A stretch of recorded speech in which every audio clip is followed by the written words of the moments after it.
Welcome பாடி aunty எங்கள் தம்பி தங்கச்சி மைய மண்சட்டா பஸ்ஸட்டா எப்படா இருக்கீங்க ஆதரவு எங்களுக்கு தேவை. அதனால சப்ஸ்கிரைப் பண்ணுங்க, லைக் பண்ணுங்க, உங்களோட கருத்துக்களை இந்த கலையில் தெரிவிக்கவும். Welcome bodies. இன்னைக்கு மேட்ச் பார்த்தீங்கன்னா நம்ம சிஎஸ்கேக்கும் நம்ம கேக்கே ஆடுவீங்க. பார்க்கும் இடமெல்லாம் மஞ்சள் மஞ்சள் படை திறந்து வந்திருக்குங்க. வென்று பவுலிங்கை தேர்வு செய்த நம்ம கொல்கத்தா, பேட்டிங் நம்ம சிஎஸ்கே தாங்க. எதிர்பார்ப்புகளோடு களமிறங்கிச்சு நம்ம சிஎஸ்கே. தொடக்க வீரரான சஞ்சு தொடர்ந்து ஹேட்ரிக் 4 அடிக்க பயங்கரமான ஒரு தொடக்கமாக இருந்துச்சு. ஆனால் ருத்ராஜ் சீக்கிரமாக அவுட் ஆயிட்டாருங்க.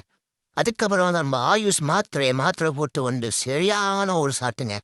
சஞ்சுவும் நம்ம ஆயுஷும் சரியான ஒரு இன்னிங்ஸ் ஆனாங்க. 2 பேருமே ஒரு நல்ல ஒரு பார்ட்னர்ஷிப். அதுக்கப்புறம் பார்த்தீங்கன்னா நம்ம பிராவிஸ் ஒரு வணக்கத்தை போட்டு இறங்க ஒரு நல்ல ஒரு இன்டர்னோட ஆனாருங்க. நல்ல ஒரு நாக்கு ஆனாரு. அவனாலும் முடிஞ்ச கான்ட்ரிபியூட் பண்ணாரு. அவரும் சப்ரஸ் கானும் ஒரு நல்ல ஒரு மிடில் ஆர்டர் நல்லா ஆனாங்க. ஆனால் ஃபினிஷிங் பார்த்தீங்கன்னா நம்ம டூபை சொதப்பிட்டாருங்க. 4 ஓவரில் சரியாக அடிக்கல. ஸோ ஃபைனலாக பார்த்தீங்கன்னா 192 அடிக்க முடிஞ்சு டார்கெட் 193 அடிச்சா வெற்றி இறங்கின நம்ம கொல்கத்தாவோட ஓப்பனிங் நரேன் இறக்கி விட்டாங்க. நரேன் ஃபின் ஆடணும், பட் அந்தளவுக்கு காம்பினேஷன் இல்லை. போன்றே ராகுவான் சிங்கும் நம்ம ரகானியும் ஒரு நல்ல ஒரு டீசெண்டான ஆர்டர். அவங்களையும் நம்ம 100 ஆகும்போது கொத்தா தூக்கிட்டு போயிட்டாருங்க. 100 ஆகும்போது பேக் டு ஃபார்முங்க. ஒரு சரியான ஒரு ஸ்பெல்லு 3 விக்கெட்டுங்க. கண்ணீரில் 100 அகமது.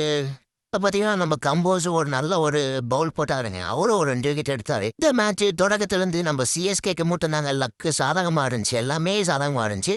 ஃபைனலி சிஎஸ்கே ஒரு வெற்றியை கொண்டாடுறாங்க. தொடர்ந்து இருமுறை வெற்றி. இளம் பாலகன் வெற்றியை கொண்டாட உங்கள் கருத்துக்களை நான் வரவேற்கிறேன். நாம் அடுத்த பதிவில் சந்திக்கும் வரை நன்றி, வணக்கம், பத்சட.